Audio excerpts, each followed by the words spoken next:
Hello, everyone. Thank you for joining us today in our live session. I'm going to hand over the introductions to Professor Impey, and he will get us started. Okay, welcome everyone. In these difficult times, this is one of the very best and safest things you can do. Just be alone in a room, and me alone in a room somewhere else answering your questions about astronomy. So the floor is open. All right. The first question today is from Irene, who sent an email. And the question is, can you please explain what is meant by quantum spin? What is it, and how does it relate to the difficulties of finding a theory of quantum gravity? Okay. Well, first, shout out to Irene, my neighbor, friend, amateur astronomer.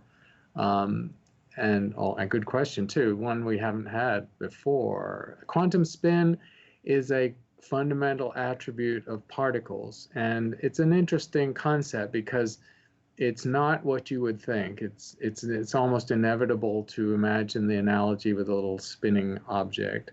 And the origin of the idea of quantum spin did in fact arise because in the 1920s and 30s, the sort of classic era of quantum theory and quantum experiment, it was shown that subatomic particles, when they were moving in a magnetic field, acted as if they were little spinning magnets.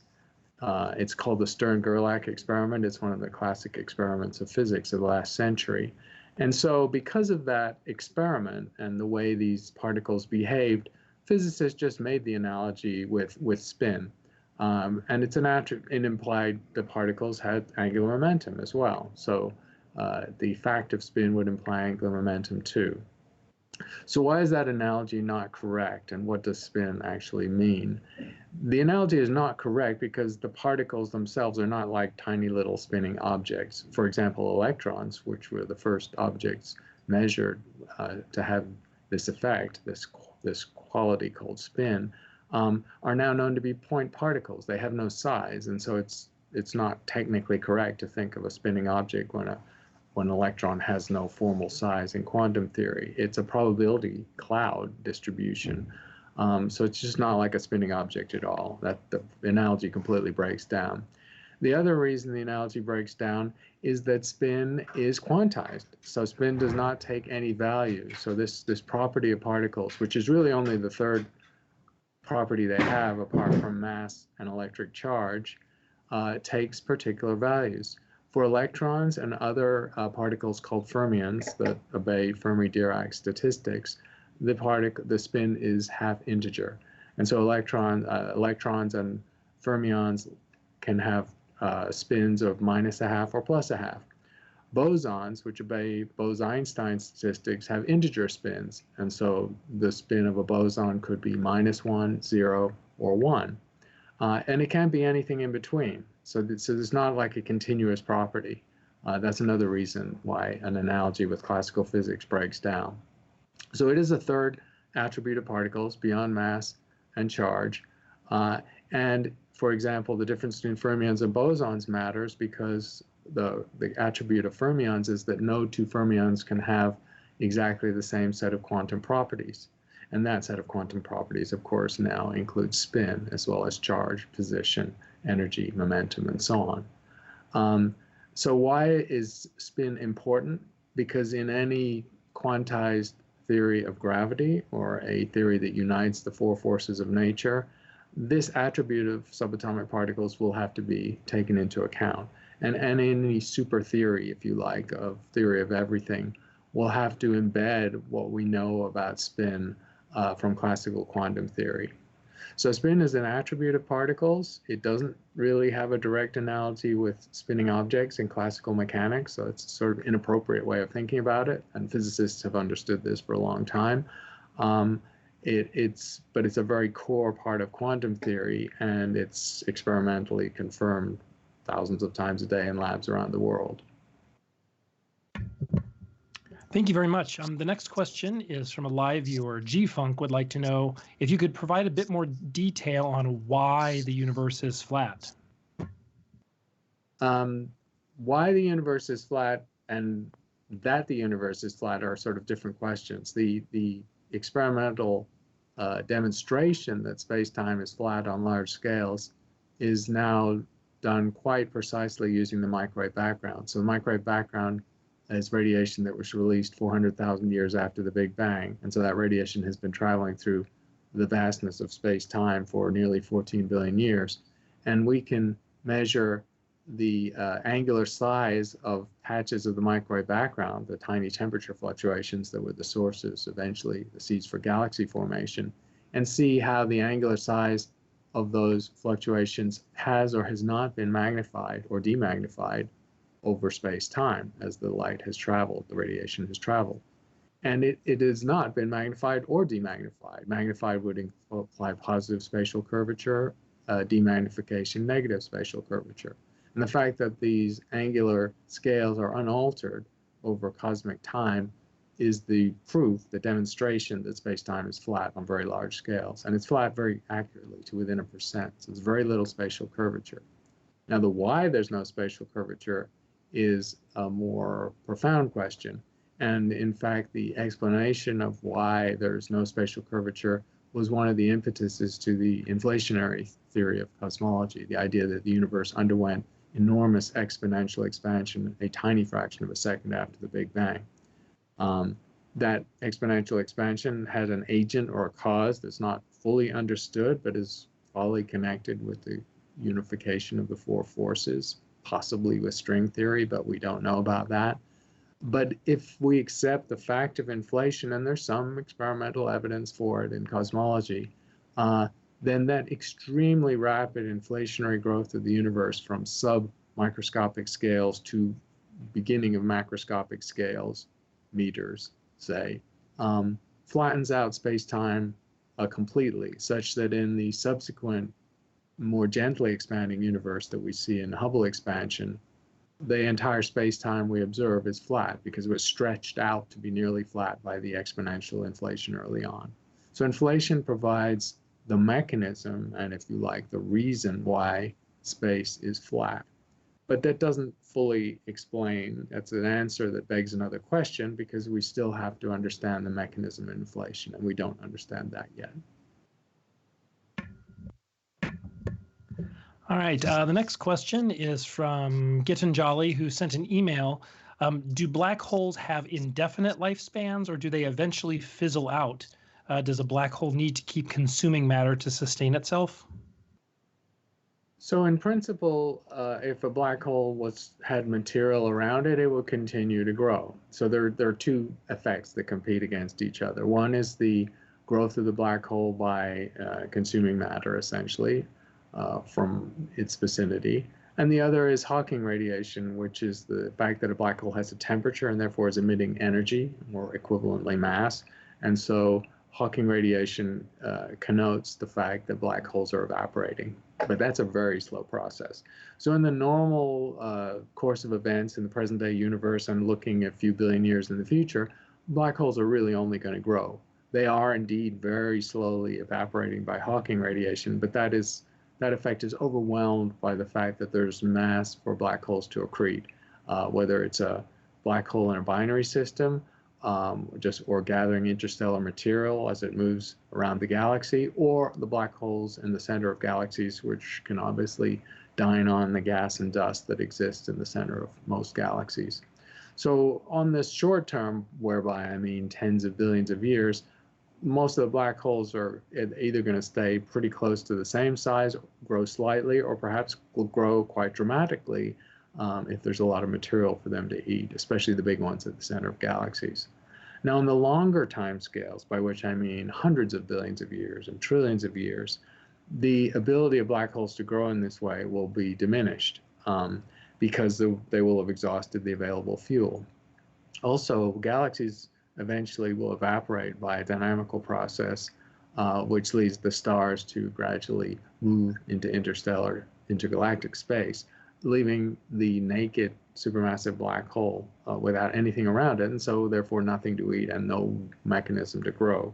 That same is true of black holes that are either isolated in a galaxy or in binary systems. They'll lose their binary companion, or they'll move out into intergalactic space by this evaporation process, and so black holes are almost all going to be isolated. They'll stop being able to grow and they'll start evaporating. So on the very longest timescales of the future universe, the black holes will eventually disappear. Thank you very much. The question that we have next is from Allie, who's on with us live, who would like to know, can a very small moon orbit around a bigger moon around that's from the same planet? Is it possible to have a moon around a moon? Yes, it is. And astronomers think they found a few examples of this. Obviously, the only place we could see this happening is in the solar system. We know there are going to be moons around planets in all the other solar systems that have been found in the last few decades, but we don't have the ability to inspect those. In fact, there is no actual moon been firmly detected yet. There are a couple of tentative claims. So yes, you can have a moon going around a planet, and you could, in principle, have a moon going around a moon. There's no firm confirmation of this, but it definitely could happen. The most likely way it could happen is, of course, by an impact. So moons will suffer meteor impacts or collisions with debris in the solar system, and those collisions can throw off rocks into orbit around the moon. So that's the most natural way that it could happen. The other way that it could happen in principle is during the formation process, just as the moons of the giant planets formed in the formation of the giant planets around the same time the solar system formed. In principle, if there were debris around the moons themselves, that debris could form orbiting objects around the moons. These are going to be very small objects, though, perhaps only tens of meters across, and that's at the limit of our ability to detect them. So it's a pretty hard hypothesis to confirm. All right, thank you very much. The next question is from an email. Tony Lynn would like to know, do you think that the lifespan of a human being or of human beings is incompatible with space travel outside the solar system in view of the vast distances and times that would be involved?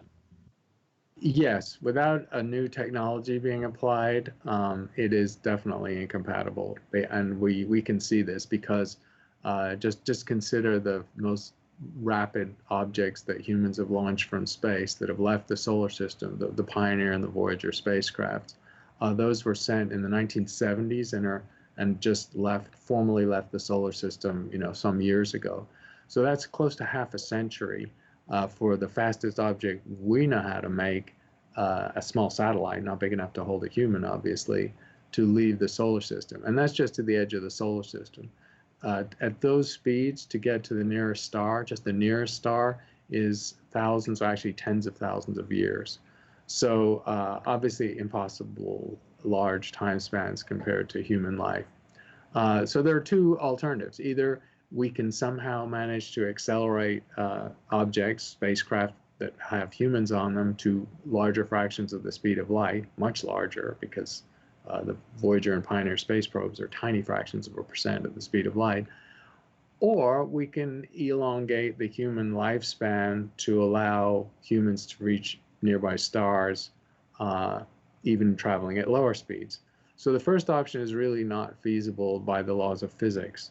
The energy requirement to accelerate, something, just take the Apollo capsule that held 3 astronauts. It's not really an interplanetary, an interstellar spacecraft by any means, but just to accelerate that to 10 or 20% of the speed of light would exceed the entire energy usage of the United States, I think, for several years. So just a phenomenal amount of energy, an implausible amount of energy to get it to a significant fraction of the speed of light. And then diminishing returns as you approach the speed of light, get beyond, say, half the speed of light, all the increase in energy is put into marginal increases in the speed. So that's not going to happen. That's infeasible. The other way to go is to somehow extend the human lifespan. And there is progress. So technologies on the Earth which involve cryonics, which is the full freezing of a human, taking them down into a wait state, or a more temporary technology which is used in medicine now to deal with people near brain death, or people to resuscitate people who've got extremely cold, say by falling under ice and somehow survive. There are now mechanisms using extreme chilling of humans and or replacement of the normal blood plasma with an artificial material that does not have the same property of water, where it expands when it freezes, which explodes cells, and that's why when you freeze a human being, you always kill them, even if you subsequently thaw them out. So there are technologies that are being explored that could potentially take a human metabolism down to a tiny fraction of its normal pace, 1% or less, essentially putting humans on ice or in a wait state. And with those technologies, then you could elongate, the human lifespan, suspended animation or close to it, such that you could reach the nearby stars. Now, those are unproven technologies on humans. They've been experimented on with pigs and rats and mice, and those animals have been revived with some success rate after being taken down into a wait state for weeks, I think is the record, maybe a month. And that's a far cry from taking a human down to a wait state for the centuries or millennia that it would take to coast at modest speed to a nearby star. But if you just play those technologies forward for a few decades, maybe we'll get them good enough that we could even imagine going to the stars that way. All right, the next question is from Hussam, who's on with us live, who would like to know, what are some examples of wavelength regions beyond the spectrum of visible light where astronomers can learn about the universe, and how are they useful? So a good question about the electromagnetic spectrum. For most of the history of astronomy, it was visible astronomy. So it was naked eye astronomy going back into prehistory. The sky has been there for humans to stare at for tens of thousands of years since humans have been human.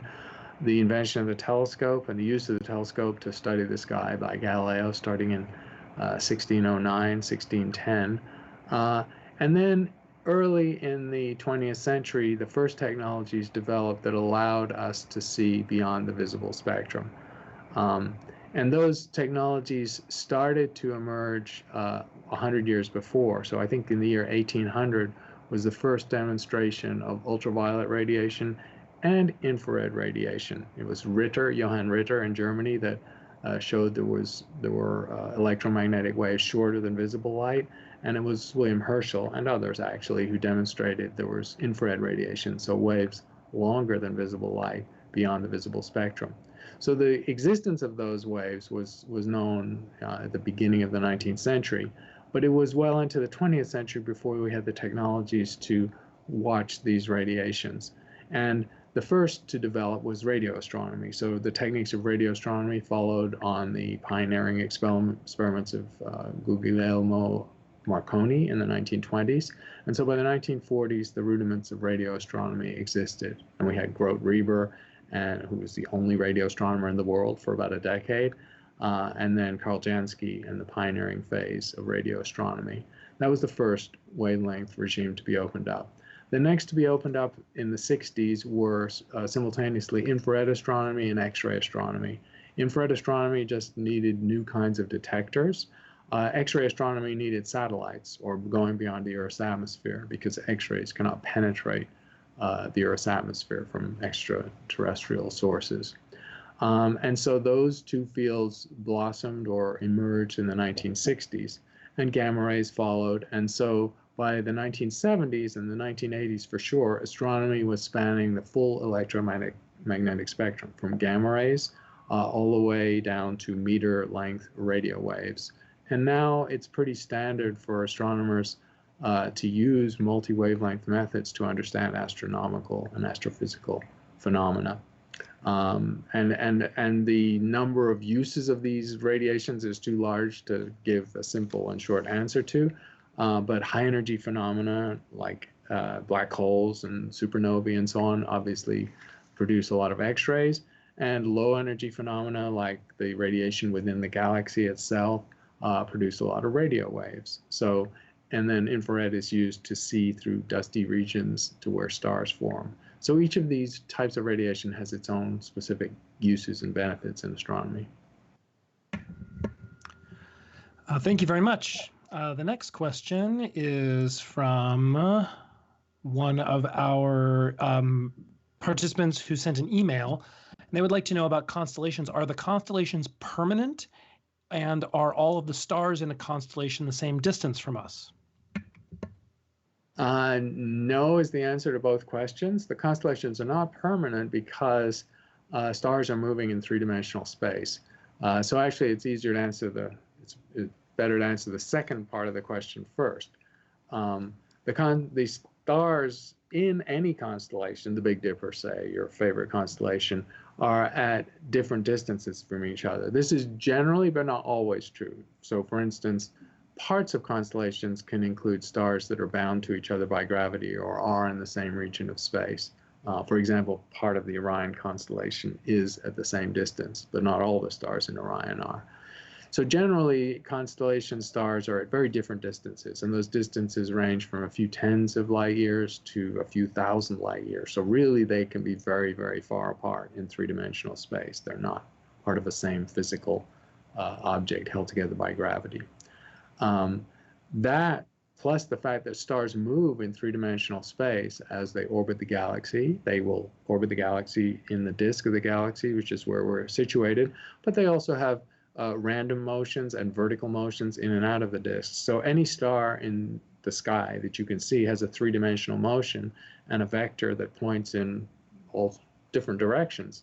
And so if you play that forward over time, it's moving. And those typical speeds are tens of kilometers per second. So played out over hundreds or maybe thousands of years, those space motions of tens of kilometers per second for a star that's at a distance of a few tens of light years amount to quite a lot of motion on the plane of the sky by several degrees, for example.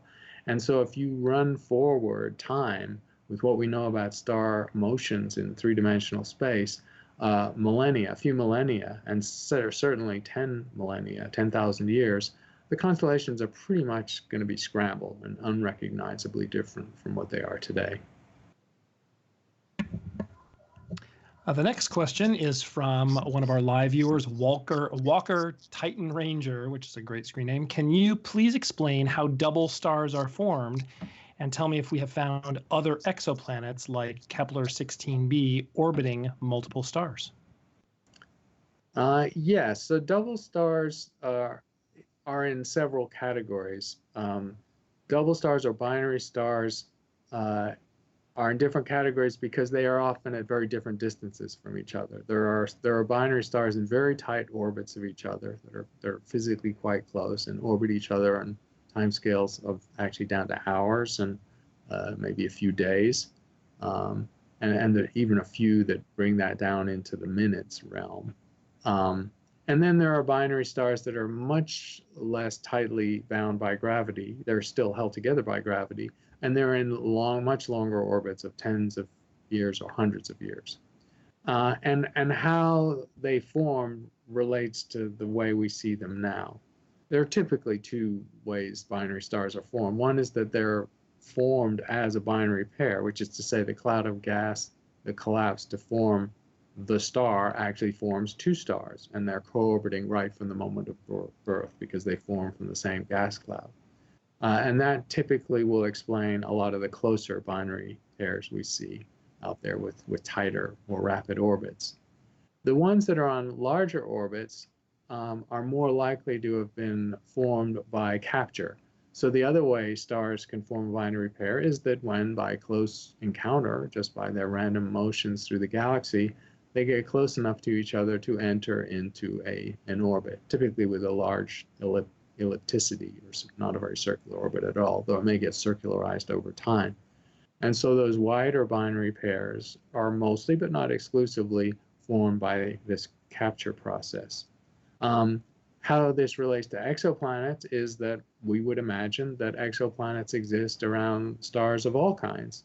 The tight binaries are more interesting because it may be impossible for exoplanets to survive two stars that are so tightly bound, because the sort of gravitational effect of such a tight orbit on an exoplanet system will probably disrupt it and probably eject the planets from the system. So it's less likely that exoplanets will exist at all or survive in a very tight binary system. But in a wider binary, if the stars orbiting each other are at distances of hundreds or 1,000 astronomical units, then the planetary systems that typically form in scales of tens of astronomical units are really unaffected by the binary pair. They're just orbiting too tightly compared to their native stars to be affected by the binary pair. And this is, of course, the classic Tatooine system that was named, was dubbed from the Star Wars film, where you see two stars in the sky with a co-orbiting planet. But those are stars that are quite widely separated. Okay, the next question is from El Ravi Narasimhan, who emailed, we often hear about time after the Big Bang, such as 3 minutes for basic elements to form, 370,000 years for recombination, etc. Is this time as we would perceive it on Earth today, or does it mean something different when the energies and densities were so different from now? It's a very good question, because people don't think so much about time in the early universe. They just think about how big was the universe and what temperature was it and so on. Time, there is a cosmological measure of time that relates to the cosmological world model, or the theory of the expansion, or the model of the expansion, and it's defined within that model, and it's actually a form of time that is defined by general relativity, because general relativity is the framing theory for the expansion of the universe. And so there is a form of time that, and like time in general relativity, the nature of the way that time flows depends on the local or global gravity, because clocks run slower in a strong gravitational field. So this time is internally defined in the cosmological model using the framework of general relativity, and it is not therefore the same as the time we would measure in our rooms with a clock, or say with an atomic clock on the Earth, which is our best timekeeping piece on the Earth, which has modest gravity and is part of a large, almost empty universe. So the framing of statements like 3 minutes after the Big Bang, when the elements were created, the light elements were created, and most of the helium was put in place in the universe, those are times that would not be the same as the time measured with an atomic clock now, counting 3 minutes. Those are times internally defined within the cosmological model, which is a very interesting difference. And there's no real way to reference them directly to the time that we have on our clocks or watches right now, because it's a very different gravity situation. Now, at some point, the meaning of time disappears, because as you go closer and closer to the Big Bang, there's no even formally correct way to define the passage of time, because we have no theory that explains the moment of creation of the universe itself. Okay, the next question is from Saiji Sloan, who is on with us live. Is it more likely that a solar system will have planets of roughly the same size, or diversity of sizes? We're still learning the answer to that question. For a while, it took us a while to recognize that the solar system we inhabit may not really even be typical of most planetary systems. For example, now that we have 4,000 exoplanets and reasonable statistics and reasonably comprehensive surveys, we know that the single largest size category of exoplanets are super-Earths, planets that are several times the mass or the size of the Earth. Well, the solar system has no super-Earths. It has Venus and the Earth, which are almost identical in size and mass, and then the much smaller Mars and the very much smaller Mercury. So our solar system doesn't have any example of the most common type of exoplanet we found elsewhere. Our solar system doesn't have any hot Jupiters either, and we've found quite a lot of hot Jupiters out there. So I think the safest thing to say at the moment, because we don't know the overall global statistics of exoplanets, the detection of exoplanets is heavily subject to selection effects, or what we're able to detect as opposed to what's really out there. For example, finding giant planets on orbits much further than Neptune or Uranus would take decades, and we haven't been looking at exoplanets for decades. So we literally, with the Doppler method or transits or eclipses, we just didn't have the data to find such planets. So we can't say they don't exist. So the mass spectrum of planets is wide, and it does indeed span everything from super Jupiters down to Mars-level objects. And below that, we simply don't know because we're unable to detect things much smaller than Mars by any method. That doesn't mean we don't think Mercury's exist out there in other planetary systems. They probably do. They almost certainly do. So it's a very good and important question. It's one that we simply won't be able to answer until we have another decade, probably, or more of surveys and just pile up the statistics till we know what the true distribution of planet masses in each system is, in a typical system is. The next question is from Alondra, who sent an email. Why is it that the solar system is flat? That is to say, why are all the planets' orbits contained in a disk instead of a sphere? Right. It didn't have to be this way, and the reason it is this way, and we think it's this way in most planetary systems, if not all, is because the cloud of gas and dust that formed the solar system had a little bit of angular momentum. It doesn't even take much. The only way you could conceivably get a solar system where the stars, where the planets formed a sort of spherical distribution and they orbited at random angles with respect to each other, is if you had a perfectly, almost perfectly spherical cloud with no net rotation or angular momentum. That is possible, but it's actually a very unlikely situation because the sort of turbulent motions that gas clouds have in the universe essentially give all of them a small net amount of angular momentum. The overall angular momentum could average out to zero, but there's a small amount of net angular momentum in a subregion of space. And so essentially all large gas clouds that collapse to form stars and their attendant planets have a little angular momentum. Having a little angular momentum means they have a preferred rotation axis.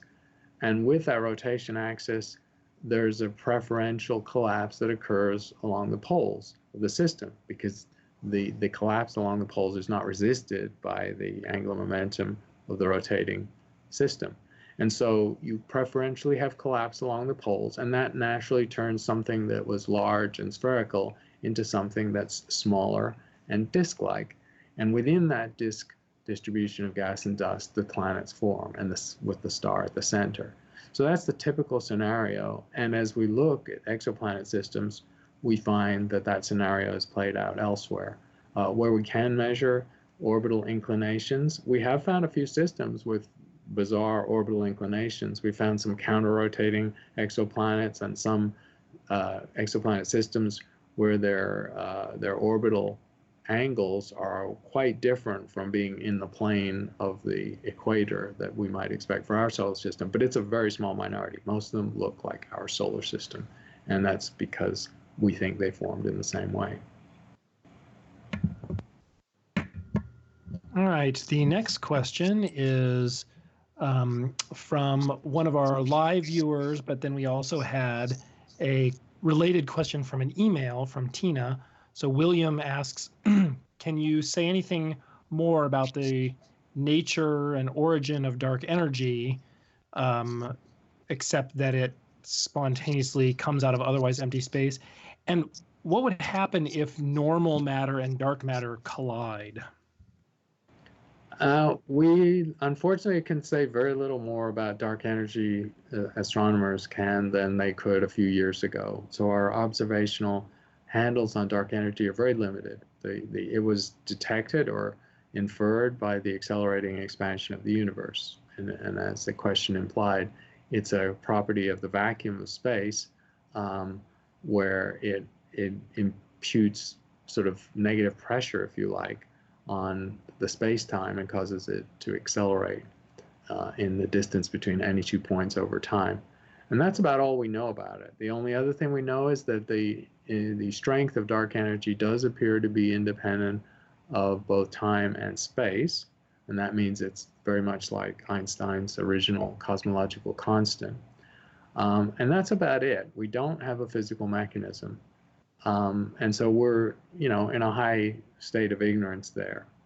And also, it doesn't interact with anything else. So to the second part of the question, dark matter we know more about. And in part, that's because dark matter does interact with things we understand, normal matter. So dark matter outweighs normal matter by a factor of about 6 in the universe as a whole. Normal matter is about 4% of the cosmic pie chart, where dark matter is, say, 24%, and dark energy is all the rest. And although dark matter doesn't have any electromagnetic interactions, which means it doesn't interact with radiation or emit radiation or scatter it or do anything with radiation, it does, of course, have gravity since it's mass. And it interacts with normal matter because normal matter has mass, whether it's electrons, protons, or whatever particles we're talking about.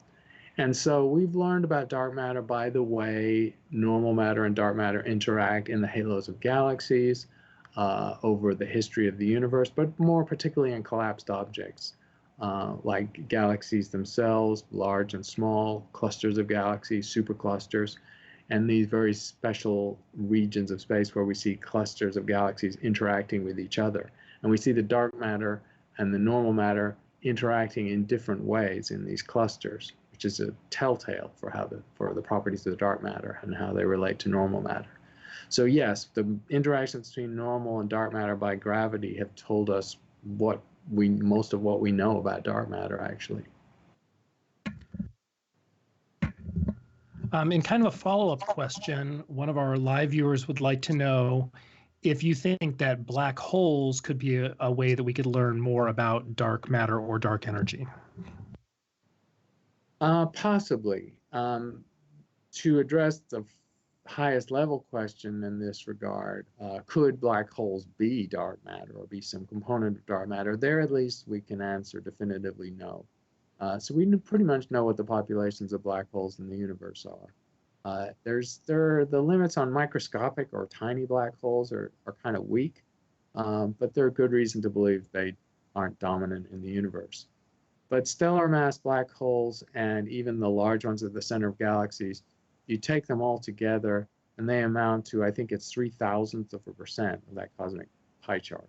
So they're just far less important than normal matter in other forms.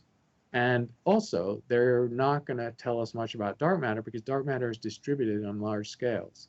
The halo of our galaxy is made of dark matter. It's 6 times the mass of the visible stars and gas and dust in our galaxy, and extends over a very large region. It's very diffuse. Black holes are almost the opposite. They're matter that's very highly concentrated, so concentrated no light can escape. And so because black holes are super concentrated little pockets of matter from which no light can escape, and dark matter is extended over vast regions, they're really looking at completely different scales, and so one doesn't tell us about the other. Okay, the next question is from Amara Howe, who's on with us live, and they would like to know, what is the #1 thing that still baffles astronomers today?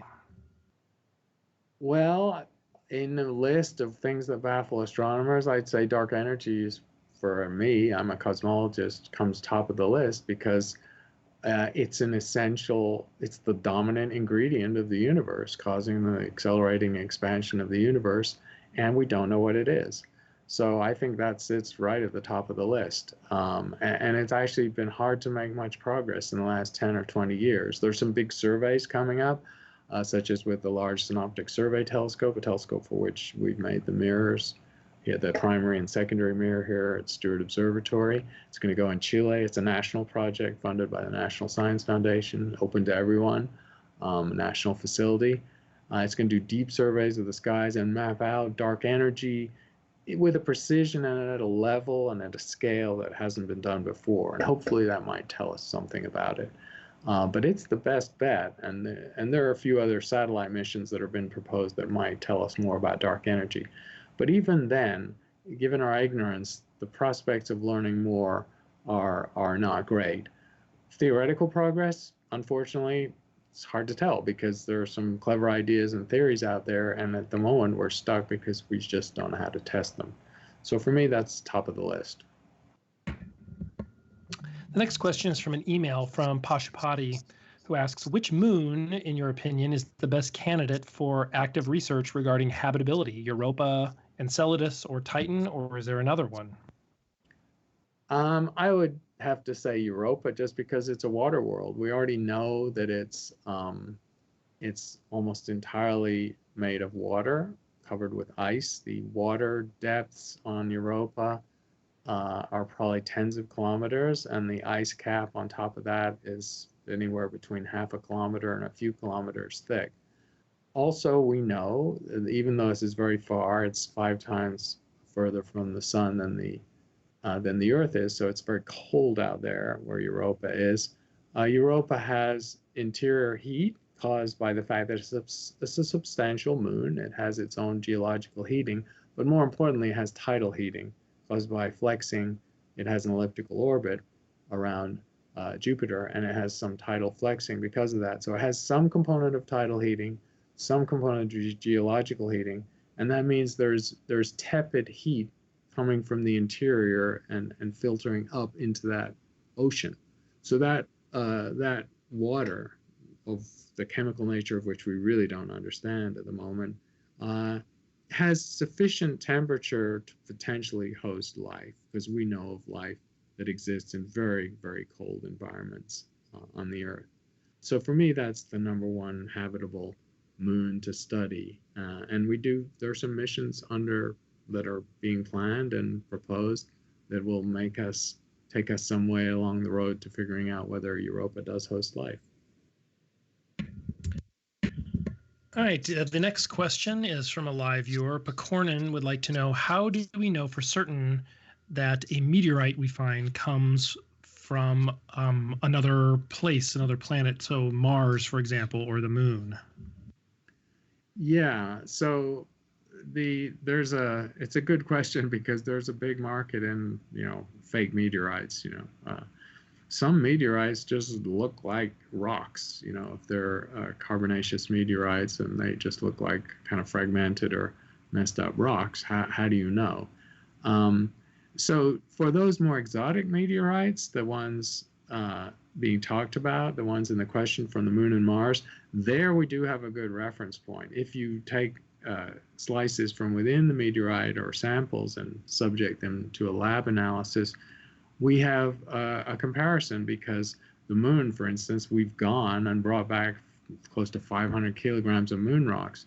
So, and we haven't sampled all the possible geology situations of the moon, but we've sampled most of them. And so even though a moon meteorite just looks like a regular Earth rock, if you have reason to believe it did come from the moon, you have a very good way of testing whether the geology of that rock matches lunar geology. Martian geology is not quite so direct, because of course we haven't gone back and brought Mars samples, but we have a set of Mars meteorites where their origin is not in any doubt. Those are the ones that were collected in the Antarctic surface, which is most of the Mars meteorites we know about. And we have remote sensing, of course, with many satellites and rovers of Martian geology. So again, we can compare to Martian geology. So for Mars and Moon meteorites, you have a very good baseline for the geochemistry of the rock to tell you that it's extraterrestrial. Another example I'll give, because if you go to meteor shows or places where you can buy meteorites and you're worrying about the provenance or whether you can trust them, you should definitely do your research, and because they're not cheap, so you don't want to be taken for a ride. Go to reputable sellers, or go to events where they have to be members of an association of legitimate sellers. The other way you can tell for the metallic meteorites is when they have the large crystalline form. So the nice conversation piece and great thing to have in your house are thin slices of a iron nickel meteorite, which have been etched with acid and then polished to a nice surface. And what you'll see there are these remarkable crystal forms where the iron nickel crystals are literally big enough to see. They're not microscopic crystals. They can sometimes be half an inch or an inch long. This very visible geometric structure. That's a complete telltale of a meteorite, because it is essentially impossible to grow iron crystals of that size in the lab anywhere on Earth, however much money you had. They can only grow by very slow heating and cooling from an object that's been orbiting in the outer parts of the solar system, far from the sun's radiation, for millions of years. So it is very hard to fake that. There's also the blast crust that you can see on meteorites that they sell. And that blast crust, to an expert, of course, it's not just like, taking a blowtorch at a rock and charring its surface.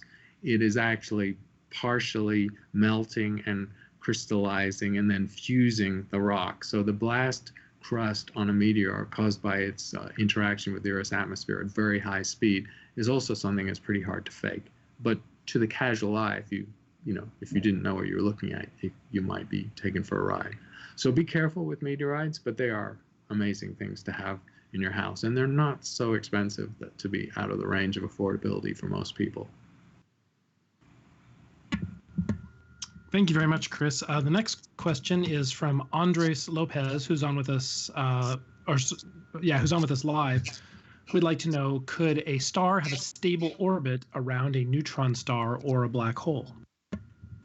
Definitely. So we do know of normal stars that are not remnants or collapsed or dead, that are orbiting neutron stars and black holes and pulsars in some cases, which are neutron stars. And this can happen, of course, because just say this two stars formed at the same time in a tight orbit. Well, one of the stars may be so massive that it lives its life much more quickly, and it's massive enough so that it dies, leaving behind a black hole or a neutron star. So those are typically massive stars that were 8 to 10 or more times the mass of the sun when they were born.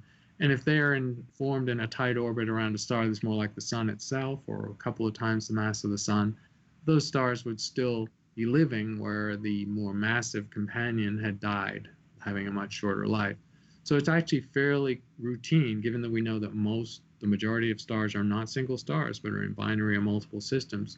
It's fairly likely to find that situation where the neutron star or the black hole is orbiting a normal star. We found a number of examples. And of course, it's only when a black hole or a neutron star is in orbit around a normal star that we get the information from the binary orbit that gives us the mass of the companion, the collapsed companion, which tells us that it should be or must be a black hole or a neutron star. So it's very valuable information, the fact that they're in a binary orbit.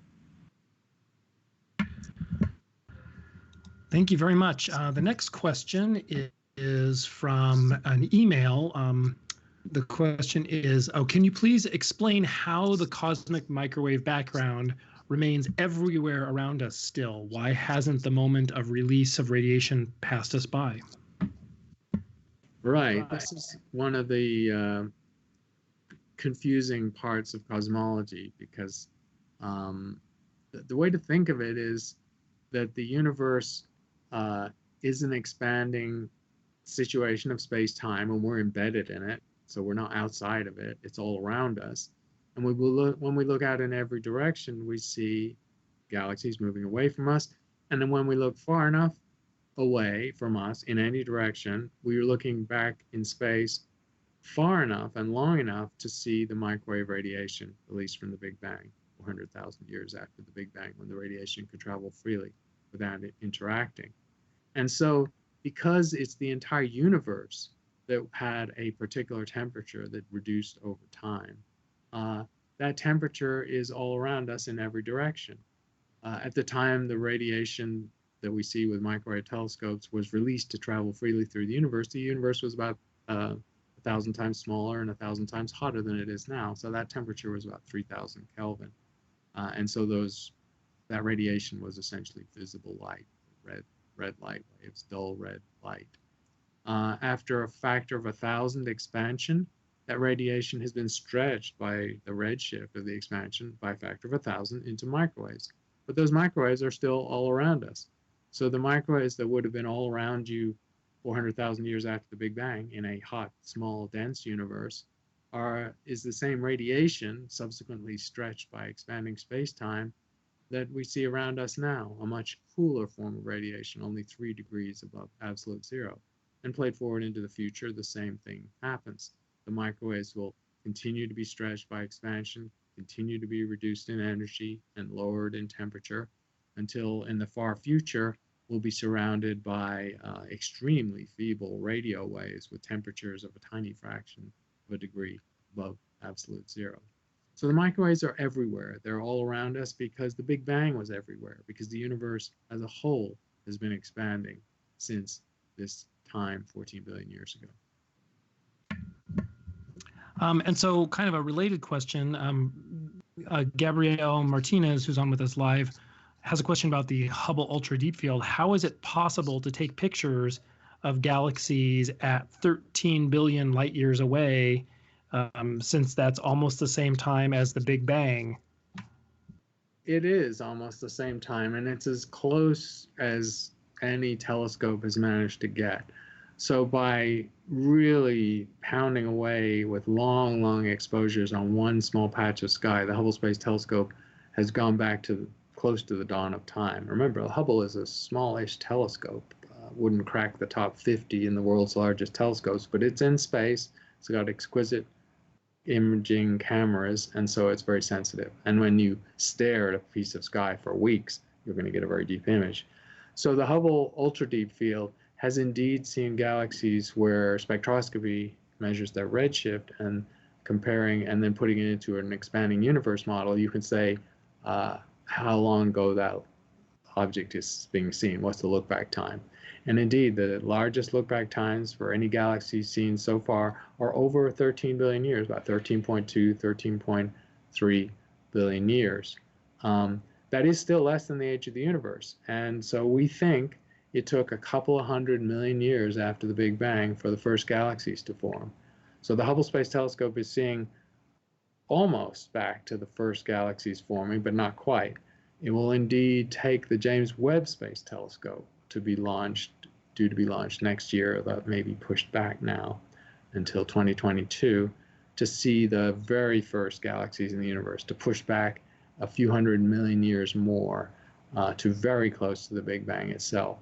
The reason that James Webb can do this and Hubble can't is that James Webb is a 6.5 meter telescope, so much order of magnitude more collecting area than Hubble, and it's got infrared capabilities that Hubble doesn't. And when you're looking that far back in time, the redshift is a factor of 10, and so you're looking at radiation that has been stretched to infrared wavelength, so you need an infrared telescope to see it. All right, the next question is from an email and the question is, do we have any proof of the existence of antimatter? Does it still exist in the present universe at all? Antimatter is exceptionally rare anywhere. On Earth, it's rare. We know that. However, it's been true for 100 years, almost 100 years, since the first antiparticles were produced in the lab. That was actually positron. Philip Anderson, I think, was the physicist who did that and won a Nobel Prize for it. So we've known antimatter, or sort of parallel forms of matter with an opposite quantum set of numbers exists, and that every particle has an antiparticle. And we can generate these antiparticles, whether it's an anti-electron, which is called a positron, or an anti-neutron, or an anti-proton. We can generate these from pure energy. It will generate equal particle-antiparticle pairs. So that has been done with accelerators on the Earth for decades. Those antiparticles almost immediately disappear by annihilation because they will hit normal matter, which dominates. So on the Earth, in normal circumstances, antimatter is vanishingly rare. We just don't see any. However, we can create it and show that it has equal fundamental properties to normal matter, and so should not be disadvantaged in the universe. When we go out into the universe and say, well, how do we know there aren't anti-stars out there or anti-galaxies? We can actually say that. Because even though if a star were completely made of antimatter, forget about how it would have been created if antimatter is so rare, but just imagine it existed.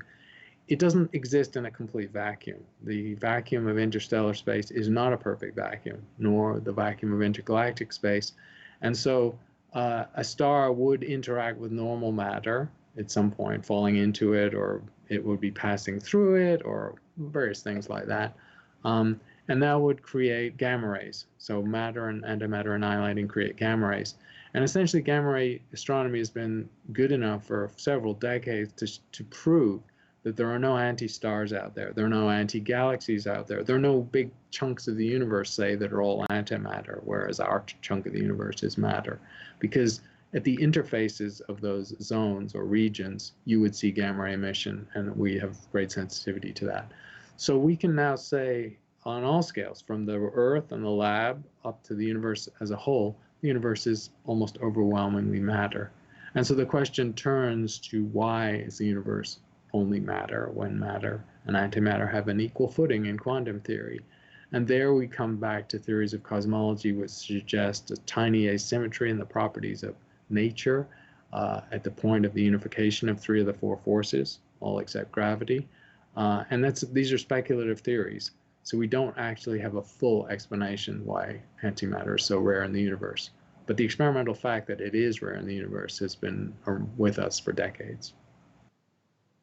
All right, our next question is from Himanshu Singh, who's on with us live, who would like to know if you can please explain gravitational lensing. What is it and how does it work? So gravitational lensing is rooted in the fact that mass bends light, and that emerges from a fundamental prediction or property of the general theory of relativity. General theory of relativity replaces gravity as a mysterious force that operates across the vacuum of space, that's Newton's idea, with a situation where space-time is curved by mass and energy. And so you have the curvature of space locally or globally in the universe as a whole based on the amount of mass. And if you have particular situations with large concentrations of mass, you can create the situation of lensing, which is where light can take several paths around an object because it's bending through the curved space. So if you have a large massive object like a galaxy or a cluster of galaxies, then the light from galaxies behind that object traveling to us can take different paths around that object, and that is essentially equivalent to an optical lens. It's very analogous to an optical lens. The mathematics is actually similar too. And that means that distant objects like distant galaxies can be lensed by a nearby galaxy or a nearby cluster.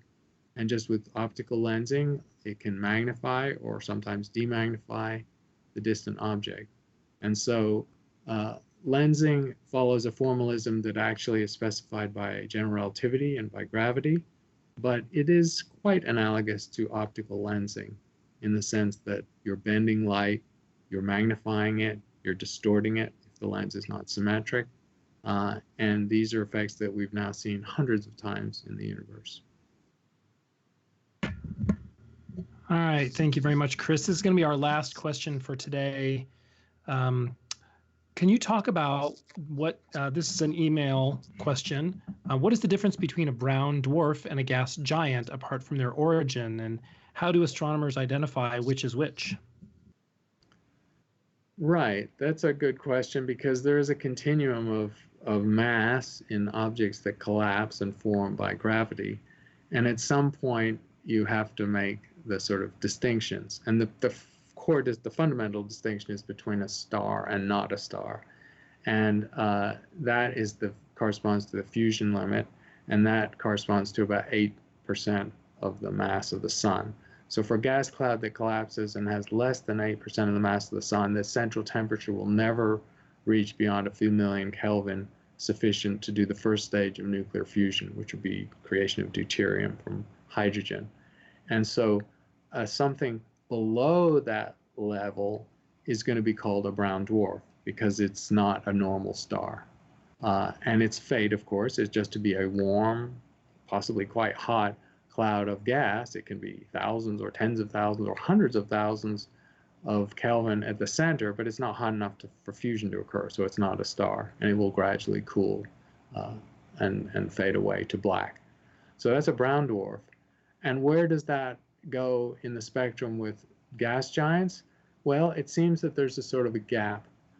So there's a gap between the lowest mass stars and then brown dwarfs just below that, and then the most massive giant planets. Because we've never seen giant planets much more than about 8 or 10 times Jupiter's mass. And even in theory, in the formation in simulations, you don't get planets more massive than that. So there does seem to be an actual gap between the lowest mass substar, which we call a brown dwarf, and the highest mass giant planet, which we'd call like a super Jupiter or something, 5 or 10 times the mass of Jupiter. And of course, a Jupiter or a super Jupiter is also not a star. It's just got a rocky core and then a gaseous envelope of hydrogen and helium. So these things are separated by their mass, by their structure, and also by the fact that in the mass distribution, there does seem to be a natural gap. That's been a great set of questions for today. We're going to try and keep up our cadence of once a week, and we'll vary the time and the day now so that we can catch more people who have constraints or are in different parts of the world. Thanks for your questions, and thanks to Matthew for facilitating the session, and Alexander for helping too, and we'll be with you next week. And then just a quick reminder to everybody, the session for next week, the live session is on Tuesday, so we will see you all then.